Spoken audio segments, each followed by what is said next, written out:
Hey guys, work's been crazy the past couple months, but we're finally getting down to a pace that I can manage to turn out some more videos once in a while. So I felt like after this week also being crazy, then I should treat myself. My last name is Carl, which is German, and I freaking love pickles. So, and you might be thinking, wow, those look like some fancy pickles, and you'll be sort of right. They're actually homemade. Now, as you can see, I'm running low. I only have one left in this jar. So what I'm going to teach you guys today is how to make your own refrigerator pickles. So first up, we're starting off with our brine. I'm going to turn this up to low-medium heat, probably about 4 out of 10. Now for your brine, you can use a ratio of anywhere between 2 to 1, even down to 1 to 1 ratio of vinegar to water. I like to use 3 to 2. So that means I'll have 1.5 times as much vinegar as I have water. So here's 2 cups of white vinegar, 1 cup of apple cider vinegar, and I have here 2 cups of water. Now remember, anytime water is an ingredient in your recipe, or even if it just comes into direct contact with your food, use the best quality water possible. Now besides being sour, pickles are also known for being salty, so I'm going to add 3 tablespoons of kosher salt. You could also use pickling salt, but I don't pickle quite enough to justify taking up that space in my cabinet. So I'm just going to stick with coarse kosher salt. And I'm adding 3 tablespoons. And lastly, sugar. Sugar is just going to help cut the bite a little bit. I do not actually want to make a sweet pickle. So I'm going to add 1 tablespoon. That'll just add a little balance to my flavors and will help my vegetables absorb the brine better in the jar. Okay, so our brine is going to heat up and all those crystals of my sugar and salt will dissolve. And in the meantime, I'm going to prep my veggies and get my seasonings together to actually flavor my individual jars of pickles. So a quick note on the classic cucumber pickle. Basically the 2 that I can find near where I live are either Kirby's or these. These are Persian cucumbers. And you can tell that these are different from Kirby's because they've got, all the same green color, and then they've got ridges rather than bumpy nodules. The Kirby ones are the ones that are a little bit bumpy. So what I'm going to do is I'm going to go ahead and pack my jars with my veggies and get as many in here as I can fit. And what I like to do is kind of hold the jar at an angle and pick the skinniest cucumbers first, because then I can probably fit more in a jar.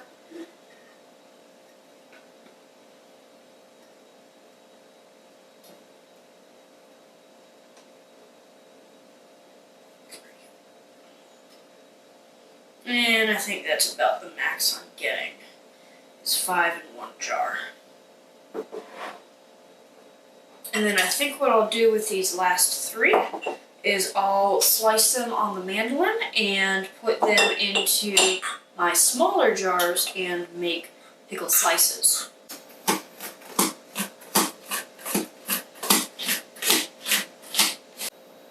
And a few of these slices won't fit, so Now, cucumbers are not the only thing you can pickle. In fact, you can pickle most fruits and vegetables. So I'm going to take this head of cauliflower and break it down and cram it into some jars. So here's my cauliflower. And I'm going to slice up some bell pepper. This bell pepper is going to add some color, plus a little bit of sweetness. So I have my individual jars of veggies prepped. Next I need to think about flavoring. ingredients. So I've got some dry spices here, I've got some sugar, I've got some fresh garlic, and some beautiful fresh dill. I think I'm going to start off with garlic. Each of my big jars can get 2 cloves. Plus I'm going to do, I think, 2 jars of garlic dill for my slices. So that's going to be 6, 7, 8 cloves of garlic. Okay, with my garlic, I don't really have to do anything except to get the paper off, so I'm just going to use the side of my knife, lay it flat across my garlic, and smash. And maybe a little vigorous. And 1 clove each in my little jars. Next up, I think I'm going to do a classic dill preparation for my for 3 of my pickle jars, and I think I'll make this jar spicy sweet.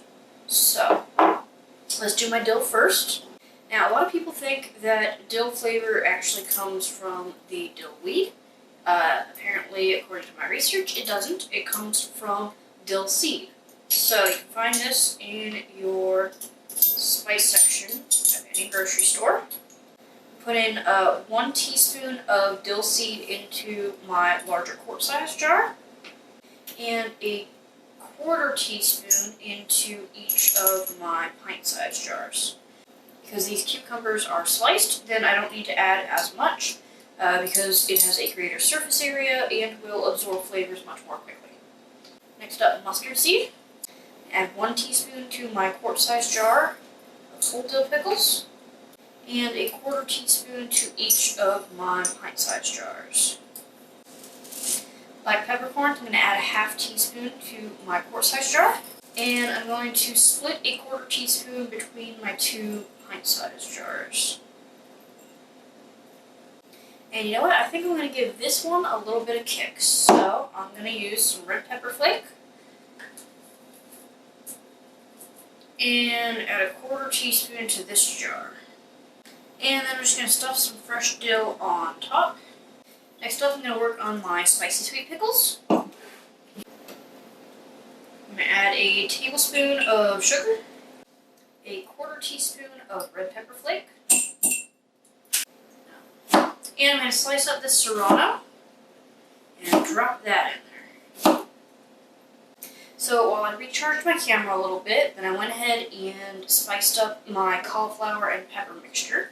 I went for an Asian flavor profile, so I got some fresh ginger, some black peppercorns, some mustard seed, some whole cloves, 1/2 a stick of cinnamon in each, some fennel seed, and a couple of star anise in each. And then in this one here, I've got whole serrano chili, plus about 1/2 a teaspoon of red pepper flake. So this one will be the spicy one.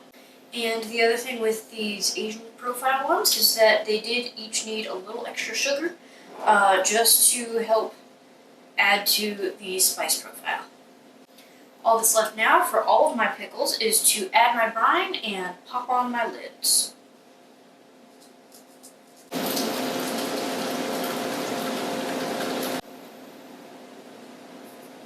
Okay, make sure my rim is clean, and pop on the lid. And give it a shake, just make sure that my spices and flavorings are evenly distributed. And last one.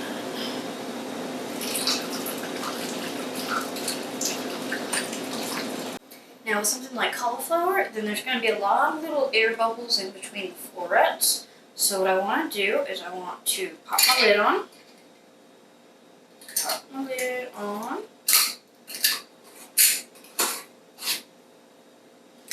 And give this a good shake. Get those air bubbles kind of worked out toward the top into the headspace of the jar. Headspace is that little level of air that eventually becomes a vacuum, which seals the jar. So I have all my jars filled and covered with brine and lidded.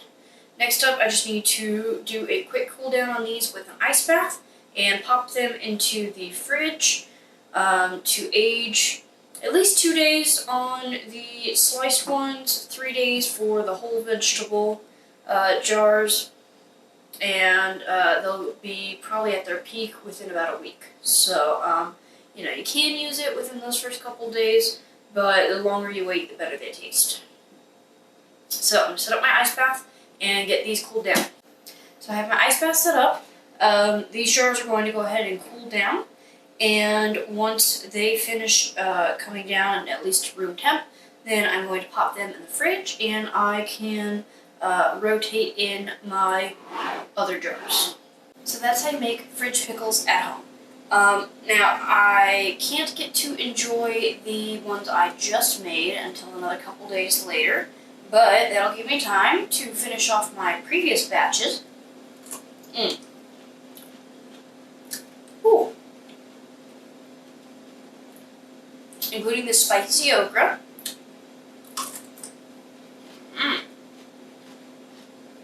I've got some heat.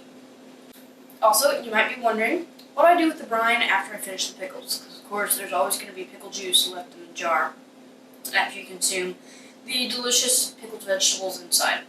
You have two options. You can reuse the brine and make another batch of pickles, or you can strain out your seasonings, have some clear pickle juice, and as long as you are over 21 in the US, and I believe over 18 in most other countries, then you can have a pickleback. That is a shot of Jameson, chased with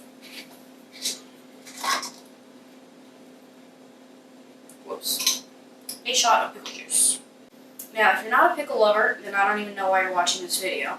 And if you are a pickle lover, which means that you should be watching this video, then you probably already know that this is a delicious drink combination. So, just to prove it, watch the delight on my face as I enjoy.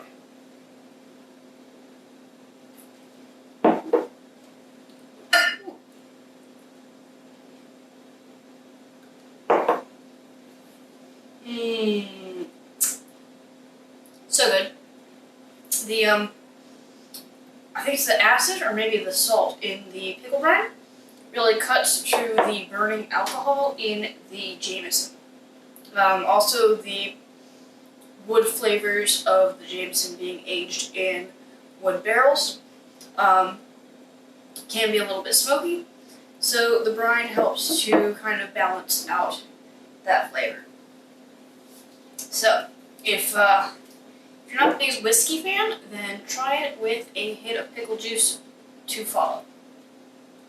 So, I'm going to enjoy some more pickles and finish the rest of my drink.